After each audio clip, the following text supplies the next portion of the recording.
Good morning and welcome to TribLIVE Radio. Tim Benz and Guy Junker with you. We do not have the Dr. Evil head of Ken Laird over our shoulder today because Ken is out actually in Montreal right now. Montreal. I believe at last check he's getting us a one-on-one with Mark Bergevin. Ah, nice. So we'll work on that for Monday. But it's just you and I today. Guy and Josh Taylor will be along later. Obviously starting off with the Pirates. As you can see on the cover of the Trib here, this is a play that never should have happened, but it was one of the few plays that the Cardinals even came close to getting a batter out or a runner out in the first inning before the Pirates put up 7 runs against St. Louis to break that hex against the Cardinals.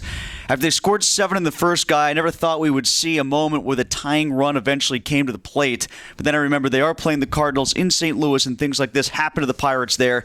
It feels like, and we referenced this yesterday, and more that game went along yesterday, I had that feeling of the Pirates going into Shea Stadium back in the 80s, where anything that could go wrong would go wrong, and it felt like for a while they might blow that lead. But boy, did Tony Watson have a ballsy performance, and then they came back with a couple more runs and finally got a victory in St. Louis to I don't know, smooth some things over after I think people were starting to panic a bit. Well, the big thing is it's the Cardinal pitching staff, Tim. Lance Lynn had a terrible night, the shortest outing of his career, and good for the Pirates who have struggled to hit there to knock him out that early.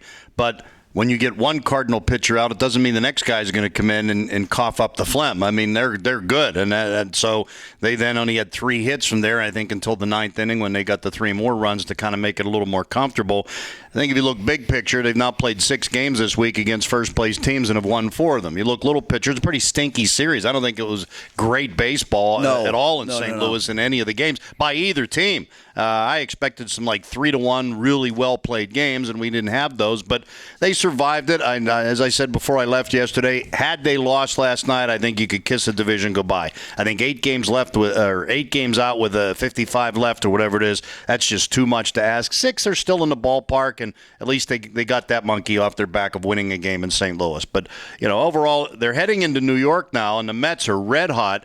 But they're missing DeGrom. They've kind of dodged a bullet in quite a few series this year. They seem to have a knack of missing the other team's ace, and while the pitching matchups don't thrill you, you don't get Liriano or Cole to pitch in New York. The Mets don't have their best 2 going either. Right, they got Nice going in one game. They've got Matt Cologne Harvey tonight going on Sunday, but Cologne tonight, and Cologne has been bad of late.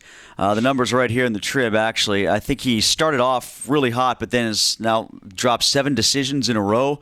9-4 to start the year. Cologne is 1-7 with a 5.30 ERA over his past 9 outings. Failed to protect a 3-0 lead Sunday against the Rays. So you're right that didn't he hit a home run earlier this year? I don't think he's ever recovered from having to run, all the way around the bases once. I think he hit a home run. Then there was that weird play where he got a single and then had to advance station to station on a bunch of plays where he did have to, quote-unquote, gas it a bit.